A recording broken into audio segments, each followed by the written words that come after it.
का लोकसभा क्षेत्र कहीं न कहीं 14 साल में ये चौथा लोकसभा इलेक्शन होने जा रहा है जब से परसिमन चेंज हुआ था 2008 मैं अगर सही हूँ तो उसके बाद यह क्षेत्र में लोग सांसद बने, मंत्री भी बने, केंद्रीय मंत्री भी बने। न शिक्षा के क्षेत्र में काम हुआ, न चिकित्सा के क्षेत्र में काम हुआ, न सड़कों के क्षेत्र में काम हुआ, ना कोई ये बहुत बड़ा प्लांट आया, ना केंद्रीय विद्यालय आया, ना मेडिकल कॉलेज आया। एक मंत्री जो भारत सरकार के सेंट्रल में मंत्री हो और शिक्षा मंत्री रहते हुए यहाँ नवोदय विद्यालय तक न लाया हो, तो इससे बड़ी विडंबना नहीं हो सकती। कहीं न कहीं आरा में 70-80% वह चीज़ें व्यवस्थित हो चुकी है। आरा का रेलवे स्टेशन देख लीजिए, रास्ता के मामले में वहाँ का ब्रिज देख लीजिए, बहुत सारी ऐसी व्यवस्थाएं हैं, चाहे कॉलेज को देख लीजिए, बहुत सारी ऐसी व्यवस्थाएं हैं जो आरा में स्टेब्लिश हो चुकी है। सांसद बनना केवल मकसद नहीं था, ना सदन में जाना ना मकसद था। पवन जी को सिर्फ सांसद बनना और सदन में जाना मकसद नहीं था, उनका मकसद ये था कि जो क्षेत्र, जो बिहार के वह क्षेत्र है जो हमसे अछूते रह गए, विकास से अछूते रह गए हैं, मैं अगर सांसद बनूँ और वहाँ का नेतृत्व करने का मुझे अवसर प्राप्त हो, तब वो मेडिकल कॉलेज हो, चाहे केंद्रीय विद्यालय हो, चाहे रोड का मामला हो, चाहे स्टेडियम हो, चाहे वो जिस क्षेत्र से जुड़े हैं। बहुत सारे ऐसे कलाकार भाई भी हैं हमारे जो यहाँ क्षेत्र से जुड़े हुए हैं, उनको प्लेटफॉर्म नहीं मिल पाता। और पवन जी एक ऐसे व्यक्ति हैं जात मत मजहब से ऊपर उठ करके, चाहे कलाकारी के क्षेत्र में, चाहे राजनीति क्षेत्र में, हमारा मकसद जाति धर्म मत मजहब से ऊपर उठ करके सारे समूह हमारे समाज के लोगों को लेकर के चलना है। तो काराकाट चुनने का मेन मकसद हमारा रहा कि जिस विकास से काराकाट आज तक अछूता रहा है, उस विकास को काराकाट में हमको, चाहे वो कॉलेज हो, चाहे वो मेडिकल कॉलेज हो, चाहे वो रोड हो, चाहे कोई फैक्ट्री बड़ी हो, बहुत सारी चीज़ें जो सोच है, जो व्यवस्था है, पवन जी भी आएंगे तो आपके साथ शेयर करेंगे। उनके चलते पवन जी ने काराकाट। अभी एनडीए प्रत्याशी से कल बात हो रही थी मीडिया से, तो उन्होंने कहा कि साइंस का विद्यार्थी कॉमर्स क्या जाने। मैं एक चीज़, इससे आप किस दृष्टि से लेते हैं? देखिए, एक चीज़ मैं कहूँगा उपेंद्र कुशवाहा जी को, साइंस और कॉमर्स शायद वह दोनों पढ़े नहीं हैं अच्छे से। उसमें साइंस और कॉमर्स के बाद आर्ट भी एक चीज़ होता है। पवन जी मतलब आर्ट मतलब कला, पवन जी कला के क्षेत्र आते हैं, वो दो ही विषय जानते थे, उनके बारे में भी उनको सही जानकारी नहीं थी। साइंस और कॉमर्स पे ही अटक गए, लेकिन कला को उन्होंने तवज्जो नहीं दिया। जबकि कला का मतलब होता है कि एक कला में सारी चीज़ें आती है, वो चाहे राजनीतिक कला हो, चाहे जिस फील्ड से पवन जी आते हैं वह कला हो, कला के क्षेत्र में सब कुछ आता है। और मैं उपेंद्र कुशवाहा जी को सिर्फ एक कहूँगा कि काराकाट की जनता ने आपको अवसर दिया था। आप जहाँ आज कहीं जा रहे हैं, आपको विरोध का सामना करना पड़ रहा है। अवसर मिला था आपको, केंद्र में मंत्री थे, विकास किए रहते, विकास के नाम पर वोट मांगने जाते, जात और मत मजहब से उठ करके वोट मांगने जाते, तो शायद काराकाट की जनता आपको तवज्जो दे। लेकिन मुझे कहने और बताने की जरूरत नहीं है, और मेरी लड़ाई उपेंद्र कुशवाहा से है ही। पहली बात मैं बड़ा स्पष्ट हूँ, मैं अब भी कह रहा हूँ और तब भी कहा, पवन जी की लड़ाई काराकाट के विकास से है। विकास के लिए लड़ेंगे, विकास के लिए काम करेंगे।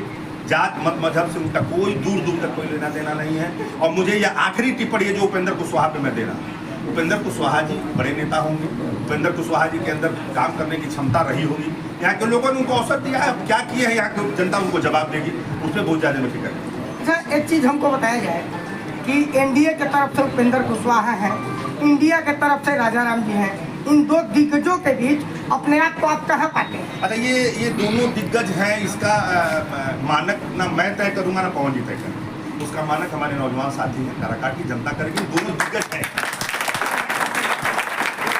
और अगर दिग्गज की बात आती है तो मैं अपने मुंह से नहीं कहूँगा, लेकिन हमारे इतने नौजवान साथी हैं, ये खुद जवाब दे देंगे।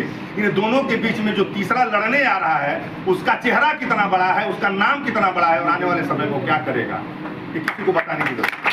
ये मानकर चला जाए कि काराकाट क्षेत्र में इस बार निर्दलीय का परचम लहराएगा। देखिए, काराकाट की जनता जिस दिन से यह अनाउंस किया है पवन जी ने कि मैं काराकाट लोकसभा क्षेत्र से चुनाव लड़ूंगा, एक एक नौजवान साथी को मैं सुनता हूँ, ग्रुप में लाखों की संख्या में नौजवान जुड़े हुए हैं, हर जाति धर्म मत मजहब के लोग जुड़े हुए हैं। सब लोगों के मन में यह है कि पूरी दुनिया ने अगर पवन सिंह को मान सम्मान दिया है, और उस नौजवान ने, बिहार के लाल ने aगर काराकाट की धरती को चुना है, तो हमारा भी नैतिक दायित्व बनता है कि पवन सिंह को सांसद बना करके यहाँ इतिहास बना करके और दिल्ली सदन में भेजने का काम। पार्टियों का भी उठ रहा है कि इस पार्टी से उस पार्टी से। देखिए, बड़ा स्पष्ट मैं एक चीज़ कहूँगा कि पवन जी किसी भी राजनीतिक दल के संपर्क में नहीं है, ना ही किसी राजनीतिक दल से वो चुनाव लड़ रहा है। 100% निर्दलीय चुनाव लड़ने आ रहे हैं पवन जी। और जो कोई मीडिया या जो कोई सोशल मीडिया के माध्यम से अफवाह या अफवाह फैला रहा है वो बिल्कुल निराधार है, वो गलत है, कोई सच्चाई नहीं है। पवन जी निर्दलीय काराकाट की जनता का आशीर्वाद देने आ रहा है, नौजवानों का आशीर्वाद देना है, प्रत्येक जाति धर्म मत मजहब के लोगों का आशीर्वाद देना, उनका किसी पार्टी और राजनीतिक दल से कोई लेना नहीं। आपके विपक्षियों का यहाँ तक ये है कि कहीं ना कहीं बीजेपी उन्हें फोर्स कर रही है। क्योंकि बीजेपी पवन सिंह इतने छोटे और हल्के चेहरे वाले व्यक्ति नहीं कि पवन जी आसनसोल का टिकट छोड़ करके और सिर्फ बी टीम बन करके बीजेपी के लिए यहाँ काम करने आए। ये प्रश्न अपने आप में हास्यास्पद है। जो ये पूछ रहा है पहले पवन जी की हैसियत और पवन जी का चेहरा देखना चाहिए। कोई आम चेहरा नहीं है जिसको केवल इसलिए भेजा जा रहा है कि टीम बी बन करके और जा करके उपेंद्र कुशवाहा और एनडीए को नुकसान करे। पवन सिंह एनडीए का नुकसान करने नहीं, बिहार और काराकाट की जनता का आशीर्वाद लेने आ रहे हैं। और मैं आपको फिर कहता हूँ कि इतिहास बनने जा रहा है काराकाट। कल्पना किसी ने नहीं किया होगा। यहाँ के नौजवान साथियों के और माता पिता गुरु सबका आशीर्वाद लेकर पहुँच के आ रहे हैं। अब देखिएगा इतिहास बनेगा। अच्छा, वो कौन सा कारण रहा कि भारतीय जनता पार्टी ने पवन जी को आसनसोल सीट दिया, लेकिन वो आसनसोल चुनाव लड़ने से इनकार कर दिया? देखिए आसनसोल से पवन सिंह चुनाव भारतीय जनता पार्टी ने उनको उम्मीदवार बनाया, लेकिन कहीं ना कहीं कुछ बातें ऐसी होती हैं जो सार्वजनिक रूप से व्यक्तिगत कारण होते हैं जो आदमी नहीं बोल पाता। कुछ व्यक्तिगत कारण रहा है, कुछ उनके कहीं ना कहीं उनको भी कुछ कष्ट हुआ था। जिस भारतीय जनता पार्टी का टिकट पाने के लिए आज के डेट में लोग कहाँ कहाँ दौड़ लगा रहे हैं, कहाँ कहाँ मत्था टेक रहे हैं।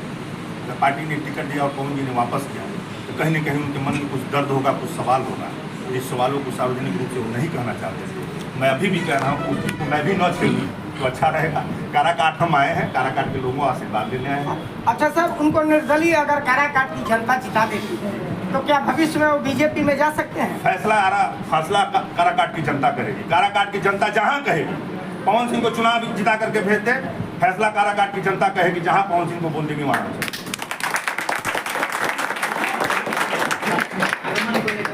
तो आगमन को लेकर के थोड़ा सा डेट को लेकर के बातें हो रही हैं। यहाँ के समर्थक जो है इंतजार कर रही है। हम 20 से 22 के बीच में प्रोग्राम है। वो एक डेट हम आज शाम तक या कल तक हम बता देंगे। उस दिन पवन जी का आगमन होगा, उस दिन से लगातार उनका आगमन होगा। वो काराकाट में और बहुत बहुत धन्यवाद आप लोगों का, और आप लोगों का सहयोग भी अपेक्षित है। और मुझे लगता है कि मीडिया बंधु जो हमसे